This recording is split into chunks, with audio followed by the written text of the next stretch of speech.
пайваста дар барномаҳои қаблӣ оиди мардумфиребӣ ва ба сеҳру ҷоду машғул гардани баъзе аз нафарони манфиатҷӯй гузориш омода намудаву пешниҳоди тамошобинон гардонида будем. мутаассифона ҳоло ҳам нафароне ёфт мешаванд ки ба чунин нафарони қаллоб бовар кардаву назди чунин авомфиребон мераванд.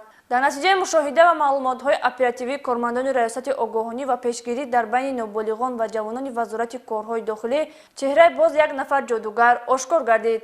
ин нафар шаҳрванд Наимова Зуҳро соли таваллудаш 1983 истиқоматкунандаи кӯчаи Нусратуллои Махсуми пойтахт мебошад.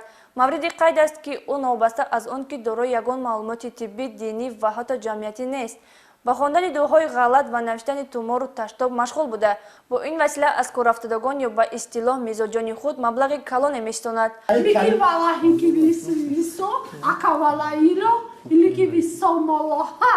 ҳангоми ворид шудани кормандони раёсати мазкур ба манзили иҷорагирифтааш номбурда бо истифода аз карта, тухм, либосҳои тахпӯши занона ва мардона ба сергарӣ машғул буд.